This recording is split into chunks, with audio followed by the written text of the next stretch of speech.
Est-ce que vous souhaitez améliorer la sécurité de votre réseau en utilisant des ACL étendus? Dans ce TP pratique, je vais vous guider étape par étape à travers la configuration d'une ACL étendue nommée sur un routeur Cisco.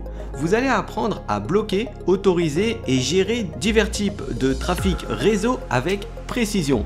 Alors êtes-vous prêt ou prête à maîtriser la perfection les ACL étendus et réussir à sécuriser votre infrastructure réseau efficacement?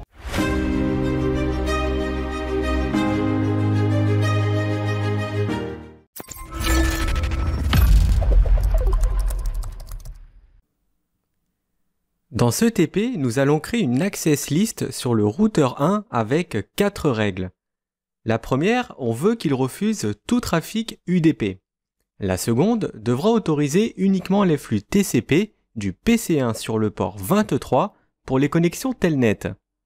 La troisième interdira tout autre trafic TCP du PC1. Et la dernière autorisera tout type de trafic. Les PC et serveurs de ce TP simulent un iOS et non un Windows. On va commencer par se connecter sur le routeur 1 et en mode de configuration globale, on va créer notre access list qu'on va nommer test avec la commande IP access list extended test. On veut que la première ACL refuse tout trafic UDP. On va donc commencer par faire un déni UDP any. La seconde ACL doit autoriser uniquement les flux TCP du PC1 sur le port 23. On va donc taper un permit TCP host 10.10.1.10 any EQ23. La troisième ACL interdit tout autre trafic TCP du PC1.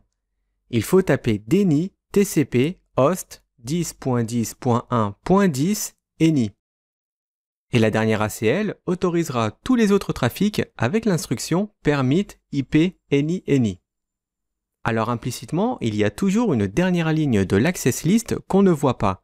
C'est une règle de déni any qui refuse tout type de trafic si aucun flux n'a été matché par les règles précédentes. Pour continuer la mise en place de notre access list, il ne reste plus qu'à aller la déclarer sur l'interface la plus proche du PC1, c'est-à-dire le port 00. On se connecte sur celui-ci avec la commande interface et on lui fait un IP access group test in. Si on retourne maintenant en mode privilège et qu'on lance un show IP access list test pour vérifier notre configuration, on voit bien nos 4 règles qu'on vient de taper.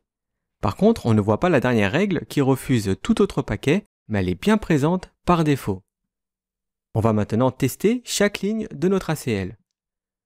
Pour la première ligne, comme un serveur NTP utilise le protocole UDP, on va en déclarer un sur le PC1 pour qu'il se raccroche à l'horloge du serveur à l'autre bout avec la commande NTP server 10.10.3.30. On peut maintenant vérifier s'il arrive bien à accrocher le serveur 1 avec la commande show NTP status. On voit que l'horloge n'arrive pas à se synchroniser. Notre première ligne de l'ACL fonctionne correctement. La seconde ligne autorise le trafic Telnet pour le PC1. On va donc tenter de se connecter en Telnet sur le serveur de l'autre bout à partir du PC1 en lançant un Telnet 10.10.3.30. On utilise admin comme username et Cisco 123 pour le password. La deuxième ACL matche bien. La troisième consiste à refuser tout autre trafic TCP qui n'aurait pas matché jusque-là. Pour tester cette règle, on va tenter de faire une connexion SSH, toujours du PC1 vers le serveur, avec la commande ssh-l admin 10.10.3.30. On voit que la connexion ne s'ouvre pas car les flux sont bien bloqués par le routeur 1. Et la dernière ligne autorise tout trafic IP qui n'aurait pas été matché par les lignes du dessus. Si on fait simplement un ping qui utilise le protocole ICMP du PC1 vers le serveur, cela devrait fonctionner et matcher avec notre dernière ligne ACL. Le ping passe sans problème. Les règles de notre ACL se focalisent uniquement sur le trafic qui vient du PC1. Si on relance un telnet, mais cette fois-ci à partir du PC2, ça ne devrait pas poser de problème.